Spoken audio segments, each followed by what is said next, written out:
కొన్నిసార్లు మన దగ్గర అన్నీ ఉన్నా, డబ్బు, బలం, అధికారం, హ్యాపీనెస్ అన్నీ ఉన్నా కూడా ఎందుకో బలహీనంగా అనిపిస్తుంది చూసారా, మనకు మనం చాలా వీక్గా అనిపిస్తుంది. అలాంటి పొజిషన్లో ఉన్నా నేను ప్రజెంట్. ఇప్పుడు ఒక వీడియో చూశాను. ఆ వీడియో చూశాక మాత్రం అసలు అవట్లా.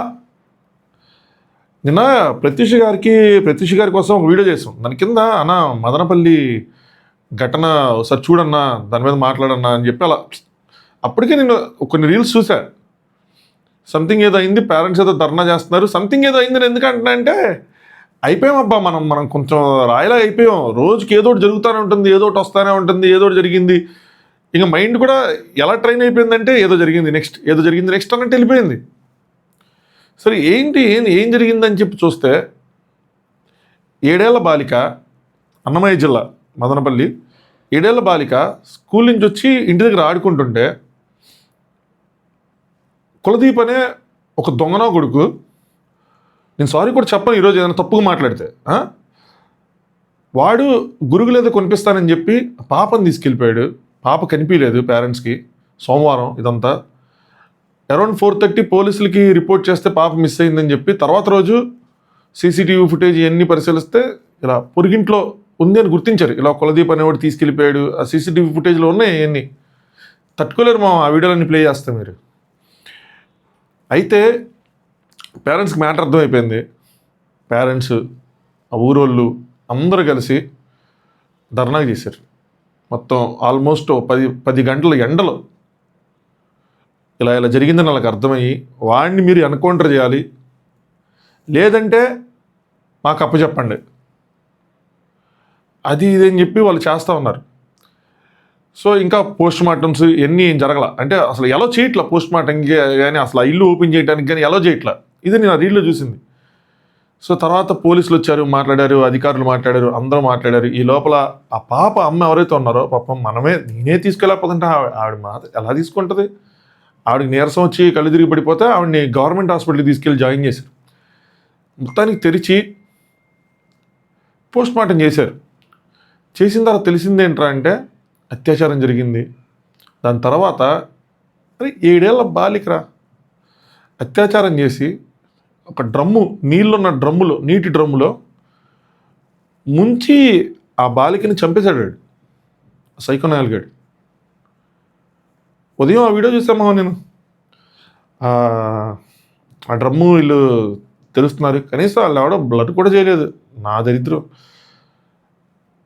అవయవాలు ఇరిగిపోయి ఉన్నాయి, ఒంటి మీద బట్టల్లో పాపకి, అట్లా నీటిలో పైకి అలా తేలుతా. అంటే ఏం చేయాలో కూడా అర్థం కావట్లా. అంటే ఇది చేయండి, ఇలా చేయండి, ఇది చేస్తే మారుతారు, ఇలాంటి నేర్పించండి అనేది చెప్దామన్నా కూడా ఏం చేస్తే ఇది ఆగిద్ది, ఏం చేస్తే ఇలాంటివి మనం చూడకుండా ఉంటాం, ఏం చేస్తే ఇలాంటివి మనం వినకుండా ఉంటాం అన్నది కూడా తెలియట్లా. ఇలాంటివి జరగకుండా ఎలా ఉంటే తెలియట్లా. నిన్న ఈ వీడియో ఈరోజు చూసింది నేను. నిన్న ఇలా జరిగిందని తెలిసినప్పుడు నేను మా ఆడికి ఆ రీల్స్ వస్తున్నప్పుడు వచ్చింది, చెప్పా ఇలా ఇంకొక పాపని ఇట్లా 7 ఏళ్ల పాపని ఇట్లా ఒకడు అనగానే ఒకే మాట ఉంది. మనకి ఆల్రెడీ నాకు ఒక కొడుకున్నాడు, 1.5 year. నేనేంటంటే నాకు పాప కావాలని, ఇంట్లో ఫైట్స్ ఉంటాయి కదా, పాప కావాలి బాబు కావాలని. సరే నెక్స్ట్ అయినా పాప కావాలని అంటాం అనుకుంటాం. రోజు ఆ డిస్కషన్ ఏదో జరుగుతూ ఉంటుంది. ఇంకా మనకు అసలు పిల్లలే వద్దంది. నేను కూడా అసలు పెంచలేకో, పోషించలేకో, చదివించలేకో, పెళ్ళిళ్ళు చేయలేక కాదు మామ, కాపాడుకోలేకపోతున్నాం. ఈ డబ్బులున్న పిల్లలు వచ్చి కార్లు స్పీడ్గా డ్రైవ్ చేసి జనాలు చంపేస్తూ ఉంటారు. ఈ సైకోనా కొడుకులు ఆడపిల్లలు ఇలా చేస్తూ ఉంటారు. ఏం చేయాలి, సమాజంలో ఎలా బతకాలి, ఇక్కడనేనా అన్ని చోట్ల ఎలా ఉంటారు అసలు, ఎలా చేయగలుగుతారు, వీళ్ళు ఏం చేయాలి, వీళ్ళు ఎలా ఐడెంటిఫై చేయాలి. ఆ కులదీప్ అన్నోడికి ఇంతకుముందు కూడా కొన్ని కేసులు ఉన్నాయి, లేడీస్తో అసభ్యంగా ప్రవర్తిస్తాడు, ఇవన్నీ వస్తున్నాయి. ఒక కేసు లోక్ అదాలత్లో సెటిల్ చేసుకున్నారు ఇవన్నీ. అప్పుడు ఎందుకు ఐడెంటిఫై చేయలేకపోతున్నాం? ఇలాంటి మైండ్ సెట్ ఉన్న వాళ్ళని వాటిని ఎట్లా సమాజంలోకి రానికుండా ఎలా ఆపగలం? జరుగుతూనే ఉన్నాయి. చాలామంది వాడిని కూడా నీ డ్రమ్లో ముంచి చంపాలని ఎన్కౌంటర్ చేయాలని ఎన్ని చేశాం కదా. ఎన్కౌంటర్ మారిందా? ఎలా మారుతారో కూడా అర్థం కావట్లేదు. వీళ్ళకి ఎలా భయం పుట్టించాలి? ఏం చేయాలి? మనం ఏదో సజెషన్ చేయాలన్నా ఏం చెప్పాలో కూడా అర్థం కావట్లేదు.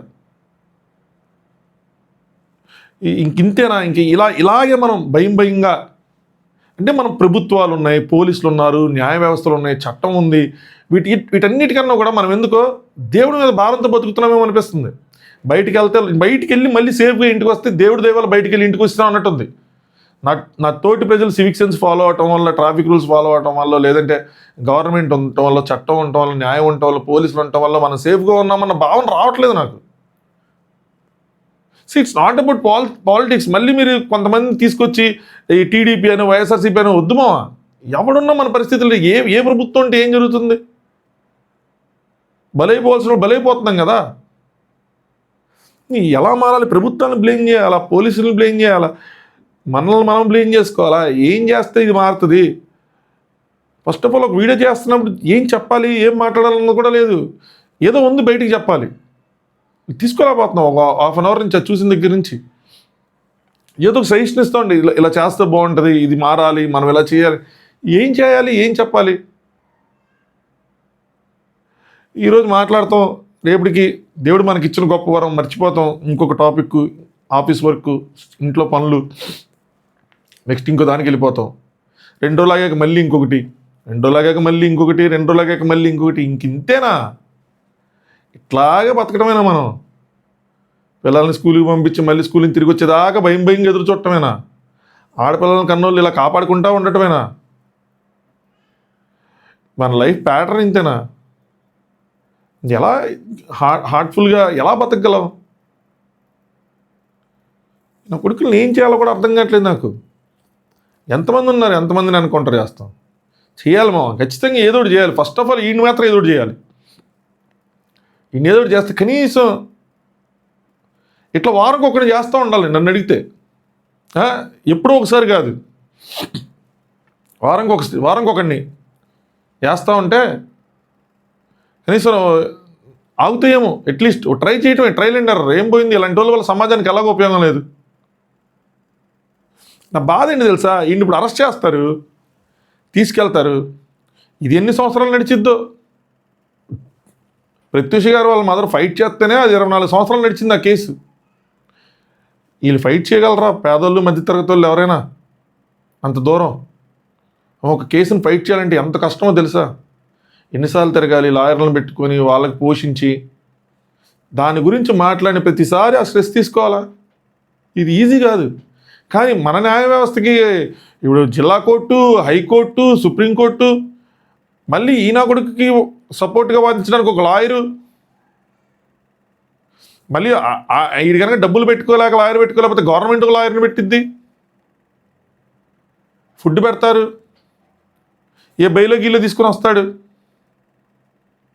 ఉన్నాయి, మన చట్టంలో ఉన్నాయి. ఎన్ని ఐషామీరాలు, ప్రత్యూషాలు, ఇలాంటి పాపలు, ఎక్కడో ఏదో లోపం ఉంది. ఎక్కడో వదిలేసాం ఏదో లోపాన్ని. దాన్ని పోడ్చాలి ఖచ్చితంగా. మన ఎడ్యుకేషన్ సిస్టంలోనా, మన న్యాయ వ్యవస్థలోనా, మన పెంపకాల్లోనా, లేదంటే అన్నిటిలోనా ఏదో తప్పు చేస్తున్నాం మనం. లేదంటే ఇంక ఇంతే, ఏం మనం చేయలేము, ఇది ఇంతే, ఇంక ఇలా బతకండి రా అంటే నా సజెషన్ ఏంటంటే, ఇంక పిల్లలు వద్దుమో, హ్యాపీగా మీరు ఉండండి. మీరు బయటికి లోపలికి వస్తేనే ఏమైద్దో ప్రశాంతంగా రాగలం లేదని తెలియట్లేదు. ఎందుకంటే వాళ్ళకి ఏదైనా అయిద్ది అన్న ఊహే లిటరల్ టార్చర్ ఫీలింగ్ వస్తుంది. ఇంకా అయితే తీసుకోగలమా లేదన్నది ఊహించుకోలేకపోతున్నాం. ఇక్కడనే కాదు, మన దేశాన్ని కాదు, ప్రతి చోట ఇలాగే ఉంది. ప్రతి చోట ఆల్మోస్ట్ చాలా కంట్రీస్ ఇదే పరిస్థితులు ఉన్నాయి. మనకి జనాభా ఎక్కువ, ఎక్కువ, వీళ్ళని కోర్టులో తిప్పాలా, సంపిపార దొబ్బాలా, జనాలకు అప్పచెప్పాలా, ఏదైనా ఒకటి చేయాలి. ఇమీడియట్గా ఒక రియలైజేషన్ పుట్టించాలి, ఒక మెసేజ్ ఇవ్వాలి అంటే కనుక ఏదో ఒకటి చేయాలి. నేను చట్టాలని న్యాయ వ్యవస్థని చాలా గౌరవిస్తాము, ఆనెస్ట్గా చెప్తున్నా. చేసేయండి చేసేయండి అన్న దాంట్లో వెళ్ళను నేను, కానీ ఏదో చేయాలన్న ఫీలింగ్ వచ్చేస్తుంది నాకే.